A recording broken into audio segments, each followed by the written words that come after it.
that's an issue. Because hawkers are hawkers. If there's a fire, hawkers will move.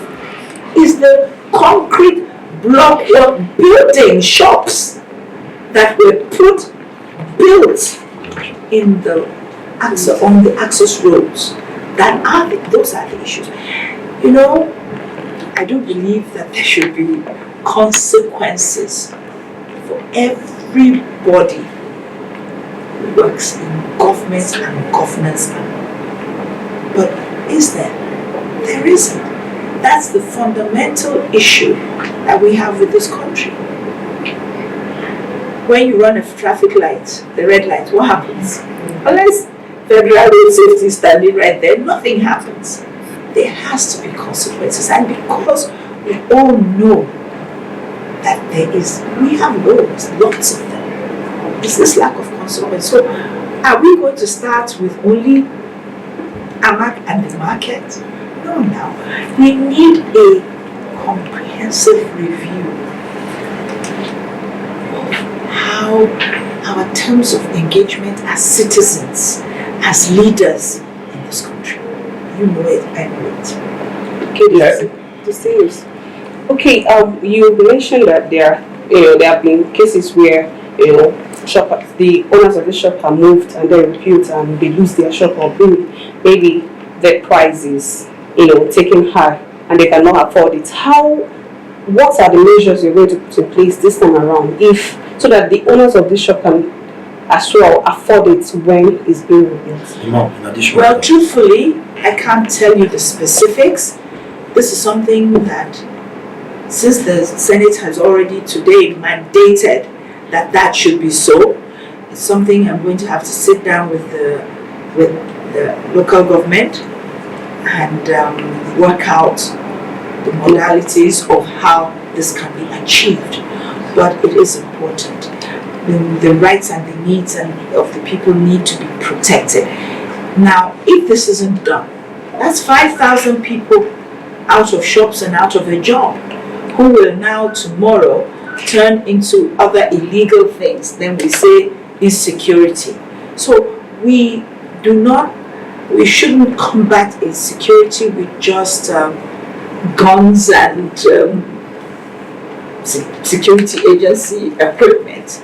We also have to look at the causes and prevent those. Yes, ma'am. You were personally in the market after that. Yes, right. And I remember you did mention that you are going to, your door is open. Anyone that wants to, if there's a way you can help between government to development, to state government, that you are always there for them. Is there anybody that has reached you, or is there a way you have intervened in terms of what I did today was an intervention. Okay. Today I was not feeling very well. I was supposed to go and see the doctor. I cancelled it because this motion of urgent public importance was very important to me, because that is the first step to getting the Ministry of Disaster Management and Social Development to get involved. It's the first step to get to enforcing that NEMA should go there. Then the next step is that I will follow up with these ministries. Obviously, it's not possible for the senator to personally intervene with the 5,000 people. But collectively, I can fight for them, which is what I'm doing.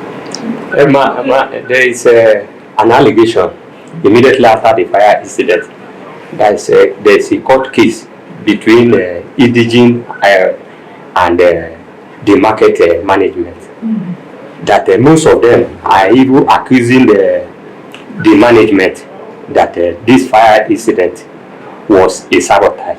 How true is this allegation? I cannot tell you exactly the same way I said at that time that it's an allegation until there's a full investigation into the causes of the fire. I cannot tell you whether it's true or not. Yes, ma'am. One more question. No, Now, please, I want to know your relationship with your constituency. My relationship with my constituency is as it is. It's for me to fight for their rights. make laws that will help them? I mean, that's a very broad question. You have to be specific in terms of what you want to know. Distinguished man, we are all aware, but though I'm a member of your campaign team, the obedient movement, that even with the attack of the FCT minister on you, you keep on telling us to overlook things, that you don't want trouble. Is it that you are scared of making trouble, or is it that you are fearing the yes or making as a person? Why would I be afraid of yes or making? I have the backing of most of the people of the FCT. Before, I've always told my children that avoid a fight when you can, but when you can't, then you go out there and fight with everything you've got. I've been telling you all to be calm for a year to see what can be done without all of you being out of the streets. But if your needs and your interest is not going to be taken care of just because it's said that by the minister that he does not recognize the senator of the FCT, then it's up to you who voted for me to make him understand that I am the senator representing you. And I must commend all the people of FCT that so far they have. In fact, this time around, nobody has listened to me about peace, peace, peace. The people of FCT have been very outspoken in my defense, and for that I appreciate. Thank you. Yes, but next Saturday you are going to be on the social media space. It's actually not Saturday, it's Friday. Friday, good, that's tomorrow. And now that you really understand where the youth, like the statement that Dr. Mo released a few days ago, stating that he wants both of you and Wike to come and people should come and assess you. Can you just give us a scorecard for the 1 year you spent in the office? Well, before you even, I thought this was the thing for 5 minutes. Out in the social media, I have thrown out my scorecard. You will also see it in great detail again today. I believed that, and I still do. Obviously, Nigerians have a different attitude to leadership. Yes. I believe that leaders should be people that after you've elected us, you expect us to go out there and work for you. Not every day I put this thing here that you elected me to do. I come and jump on the street, see me, I did it. So obviously, when I put out all the things I've done in the last 1 year, I noticed lots of people are going, what? Why is she so quiet about it? I'm not necessarily a quiet person, but I also don't believe in the leadership of everything you do. You elected me to do those things. I have not done you a favor. When you voted for me to do those things. So why now do I expect you to praise me when I do it? Okay. But obviously, you are all still in the mindset of rather than looking at what leaders have done, you want them to do it, then find time to come and say, hey, I did it. But that has not been my vision of leadership. When I do one thing, as soon as I finish it, I jump to the next thing, and the next thing, and the next thing. And those of you in the National Assembly must understand, most states have 3 senators. The FCT has 1. Most states have governors. FCT doesn't have. They have elected governors who are accountable to them. The highest person accountable to you is me. And of course the president. But the president, you don't have as much access to him as you have to me. So everything that bothers you, guess who you take it to? Me. Now, you know, we get up in the morning, we do things, we write letters, we read, then we go to plenary, then from plenary, Senator Kingibe now starts lobbying. FCT is greatly disregarded. Everybody acts like people don't live here. When they're making allocations for employment or anything, they say 36 states. Very few agencies, unless you intervene, draw their attention, actually calculated as 37 slots. So I have to go from person to person, lobbying and lobbying and lobbying to get anything for the Federal Capital Territory. Now, truthfully, once I do that, I do not include it in my timetable that, okay, now go and blow your trumpet. It's just not. So I will go on Twitter Space from time to time. I will engage you more on the social media, but it's not going to be, truthfully, as much as you would like, because it's not my mindset. Now, today, I would like to rest, but obviously I cannot. So I'm going to leave here, go and look at how I'm going to get more primary care health centers, how I'm going to get more schools, how I'm going to get more different things that are out there available. But you won't get them. And that's one of the things I've discovered, that everything that is brought to your constituency, most of them, has to be lobbied for. I didn't know that.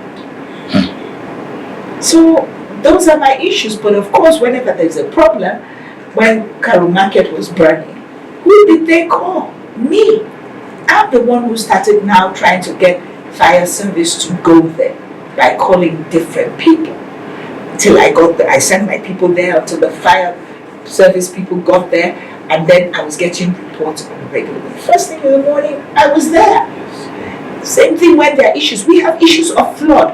We have a lot of issues. I am grateful for the infrastructure projects. Don't get me wrong. It's not that I'm not.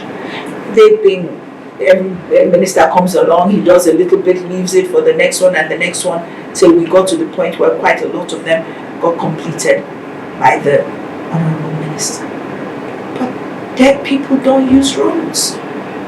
We need food. We need hospitals. We need schools. We need. And those things are urgent to our well-being. The people need those things, not whenever, if ever. They need them urgently now. You understand? We're used to bad roads. There are lots of them in the interior of FCT. You know what I'm talking about. Yes. You go to Karo, you go to Lugbe, you go to Nyanya, you go to Jikwa. The roads are bad. In fact, I would implore the Honorable Minister to get a grader even to those roads, and we would be grateful. Am I lying? Yes. So I know what the people need. Because I've been to those places. There sometimes I have to go somewhere. I am like, oh no, not that road again. That is me in a big, strong car. You can imagine how people feel in rickety old buses or little things or a keke napep. So I have been here for the last, doing politics, but I've lived here since 1988. But in politics, I've been here since entering in and out of FCT since 2003. So I do understand. And that's why I keep saying synergy.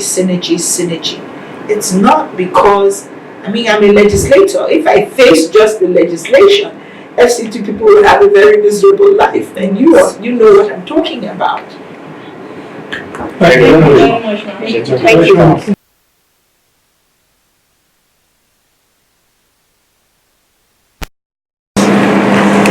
Lots of my constituents who are the generality of Nigerians. By that I mean people struggling for their livelihood. They sell in that market. And so the market is important to the community.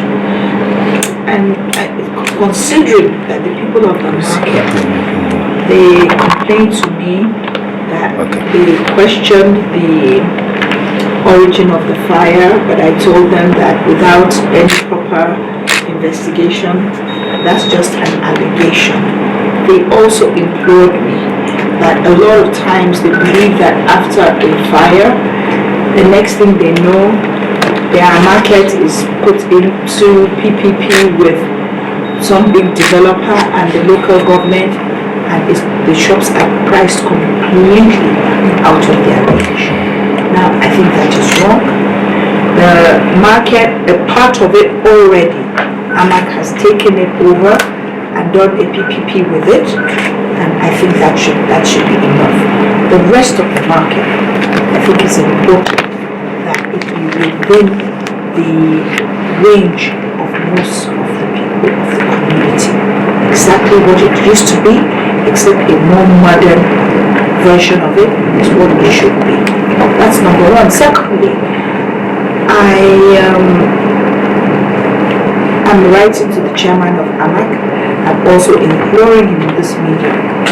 When I went to the market, I saw that when there was a fire, the trucks couldn't go in because all the access roads had been built over with extra shops. Now, that should not happen. So, keeping to the regulations and making sure that access roads are free is very, very important. In fact, it is critical and mandatory. Secondly, Cairo Market, yes, there was some sort of a fire truck there. There's no water. So it is also important that local governments who are managing markets and getting some sort of revenue from the market must ensure that every market in the FCT has a fire service with a borehole and a fire hydrant. It's an important aspect of the market. So there's no point in saying you are managing a market and the markets are in such a deplorable state. They are making out that, oh, the markets were batches. Yes, they were batches of sorts, but they were documented batches in the sense that the owners of the market, the people who own those stores, the market association has a list of them. So there is a means of reallocating shops to them when the market is rebuilt. However, we're going to rebuild it through local government. Obviously, they manage it. Other sources of fund, intervention from SVDA, whatever. But Cairo Market must stay the community market. Coming from explanation, how do you think that